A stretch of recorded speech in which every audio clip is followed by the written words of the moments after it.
죄로 말미암아 하나님의 형상이 왜곡되었다. 우리 이렇게 표현합니다. 자, 왜 왜곡이라는 말을 쓰냐면요, 우리가 타락을 했다고, 아담이 타락했다고 해서 하나님의 형상이 완전히 말살되거나 없어진 건 아니에요. 왜 그런 거 아니? 예를 들어 노아의 방주 이후에, 노아의 방주 때는 이미 뭐 아담이 타락한 이후잖아요. 근데 그 노아의 방주 때 물심판이 끝나고 나서 하나님께서 방주에서 나온 노아에게 하나님이 축복하는 여러 장면들이 있고, 또 법을 만들어 주시는데 일반 은총 속에서 국가를 제정해 주는 장면이 나옵니다. 그때 보면 노아에게 뭐라고 하냐면, 이제는 피 흘리지 말라, 그러니까 사람을 살인하지 말라고 하는데, 그 이유가 뭐냐면 하나님의 형상이기 때문에 그렇다는 거야. 이거는 뭐 구원받은 하나님 백성만 그런 게 아니라 모든 인간들은 다 하나님의 형상이다라고 하는 것이 깨어지지 않았다는 겁니다. 그러므로 타락한 사람들에게도 하나님의 형상이 있다.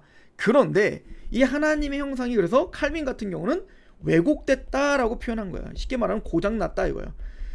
어떻게 표현하면, 쉽게 말하면 하나님의 형상이라고 하는 틀은 그대로 남아있는데 그 내용이 완전히 달라져 버린 거예요. 내용물이 완전히 왜곡돼 버린 거죠.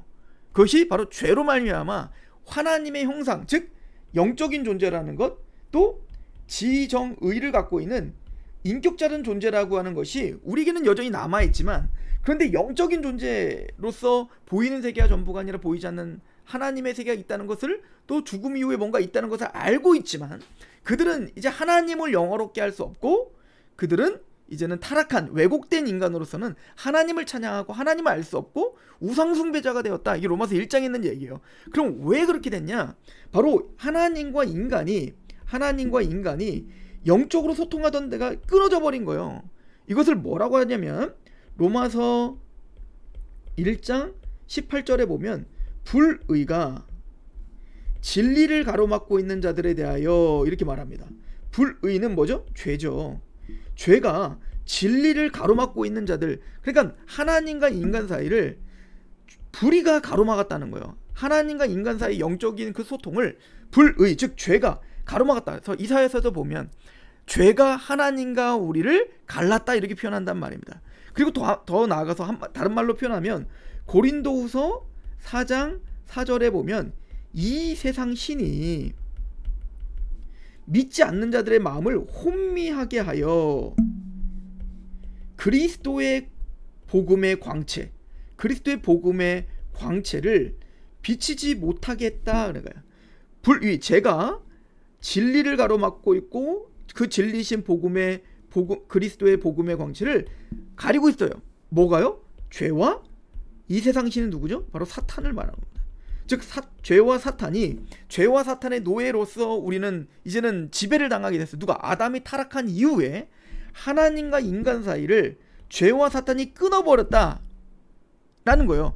이게 사실은 하나님께서 선악과를 먹으면 정령 죽으리라 하셨잖아요. 정령 죽으리라. 사실은 아담과 하가 정말 죽었나요? 물론 아담과 하는 영적으로 죽어버린 겁니다. 그러나 아담과 하가 육체적으로 아직 죽지 않았죠. 정령 죽으리라 할 때 성경은 죽음을 세 가지를 이야기해요. 성경에서는 죽음을 세 가지를 이야기하는데, 하나는 육적 죽음입니다. 이건 뭐죠? 우리가 죽음을 알잖아요. 죽으면 육적으로 죽는 걸 말하는 거고, 두 번째는 영적 죽음이라는 게 있어요. 물론 시간 순서적으로는 영적인 죽음이 먼저고 육적 죽음이 두 번째입니다. 그리고 마지막 영원한 죽음이 있습니다. 영원한 죽음. 이 영원한 죽음을 우리는 지옥이라고 하죠. 불못에 떨어지는 것을 죽음이라고 합니다.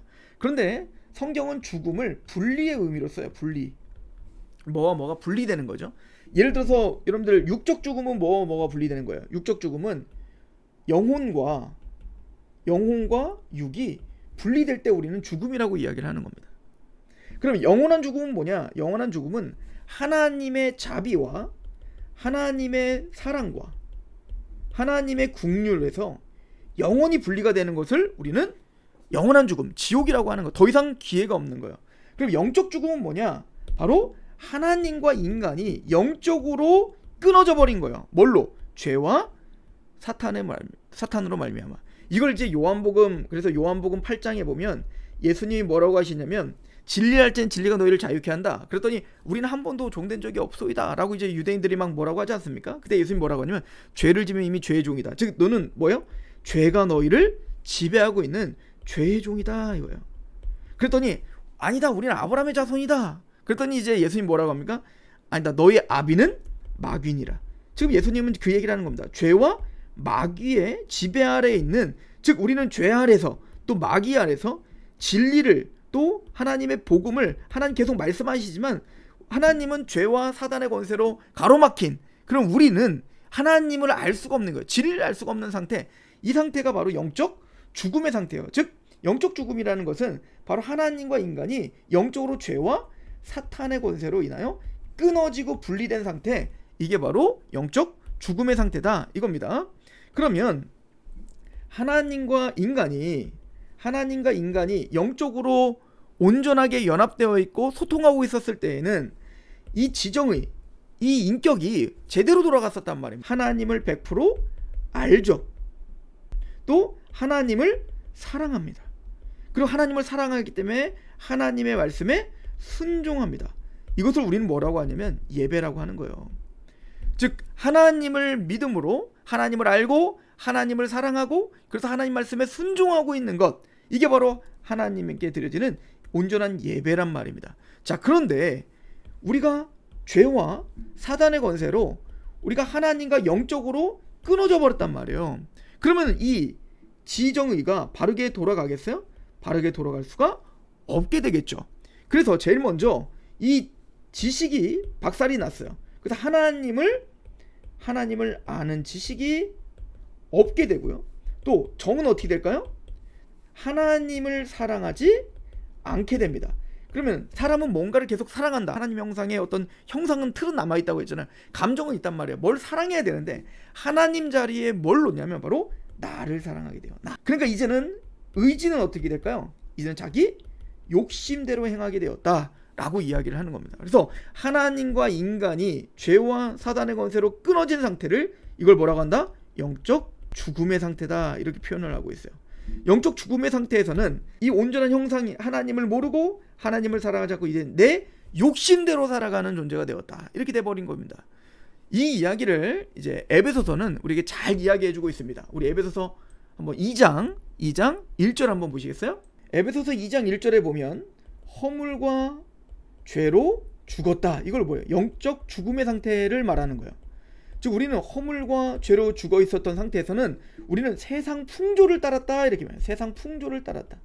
즉 이 얘기는 문화죠. 문화를 따랐다, 내 감정을 따랐다. 이제 하나님 말씀대로 사는 게 아니에요. 내 마음대로 사는 거예요. 내 뜻대로 사는 겁니다. 근데 사실은 세상 풍조를 따른다는 것은, 트렌드를 따른다는 것은 더 나아가서 뭐냐, 궁극적으로 뭐냐, 공중권세 잡은 자를 따랐다. 공중권세 잡은 자는 누구죠? 사탄, 마귀를 이야기하는 겁니다.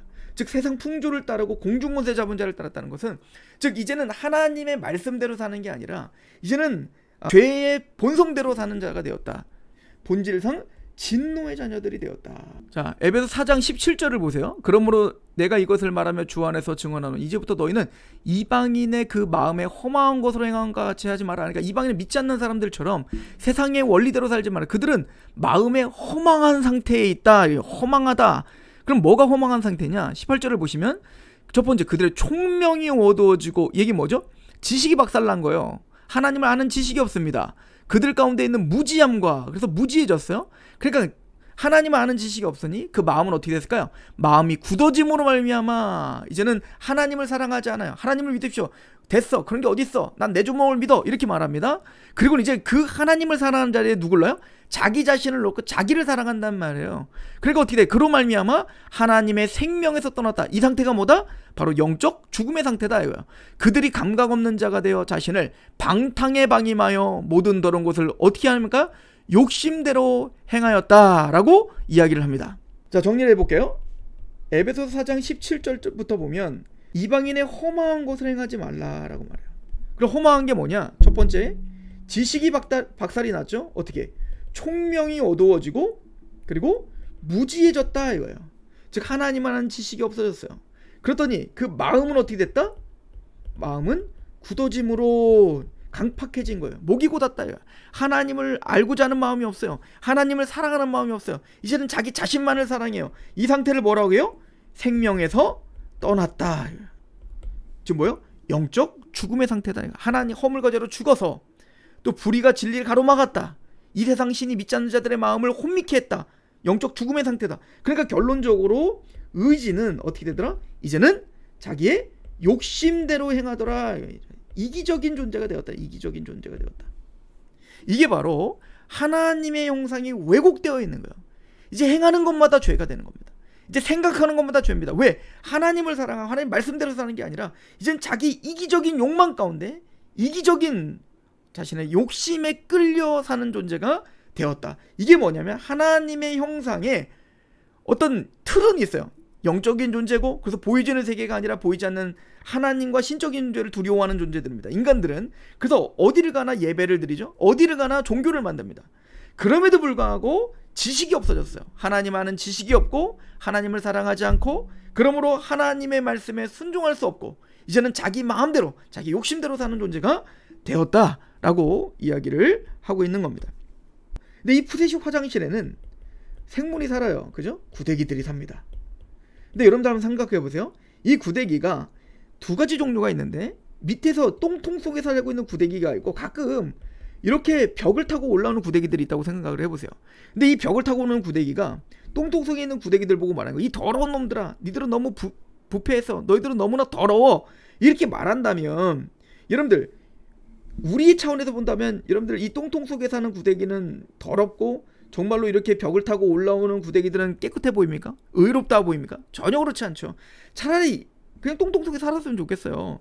여기 괜히 여기 올라와서 기어다니면 어떻게 됩니까? 자, 무슨 얘기냐면 우린 모두가 다 그렇게 하나님 앞에 죄와 사단의 권세로 하나님과 영적으로 끊어진 상태로 모두가 다 이런 죄된 형상, 그런 이기적인 형상 가운데 살고 있단 말이에요. 하나님을 알 수 없고 하나님을 모르고 하나님을 사랑하지 않고, 이제는 하나님을 사랑하는 자의 자기 자신을 놓고 이제는 자기 욕심에 끌려 사는 자들. 그래서 이제는 의지는 이제는 하나님 말씀에 순종하기보다는 자기네 욕심에 끌려 이제는 자신이 원하는 대로 이기적인 존재로 살고 있는 이런 더러운 구더기와 같다. 여러분들 그래서 예레미야서 17장 9절에 보면 만물보다 심히 부패한 것이 사람의 마음이라. 그러나 누가 능히를 알리오마는, 이렇게 말하죠.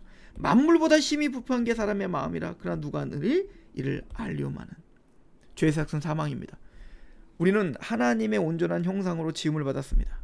그러나 죄와 사단의 권세로 하나님과 우리가 영적으로 끊어짐을 당했고, 그래서 우리는 하나님의 형상대로 인격적인 존재가 인격이 있지만 하나님을 모르게 되었고 하나님을 사랑할 수 없게 되었고, 그래서 이제는 하나님의 말씀대로 순종하기보단 이제는 자기 자신의 이기적인 욕망 가운데 사는 자들이 되었다. 꼭 더러운 구데기와 같이. 그런데 우리는 어떻게 돼요? 꼭 벽을 타고 올라오는 구데기와 같이 그 더러운 똥통 속에 사는 구데기라고 비판하는 것처럼 우리 또한 사람을 비판하기가 쉽지. 우리가 얼마나 마음이 부패한 자인지를 알지 못하는. 그래서 예수님 말씀하시죠. 비판하지 말라. 왜? 너의 눈 속에 있는 들보를 빼고 남의 눈 속에 티를 빼려고 하라. 우린 모두가 죄인이다. 우린 모두 영적인 하나님과 영적인 끊어짐 속에 영적인 죽음 가운데 있는 그런 죄인들이다. 그러므로 우리에게는 예수 그리스도의 은혜만이 우리를 구원시켜 줄 수 있다라고 하는 것을 성경은 가르쳐 줍니다. 하나님의 형상이 무엇이며 우리가 하나님의 형상이 왜곡됐다는 것이 무엇인지 우리가 오늘 상고해 보았습니다.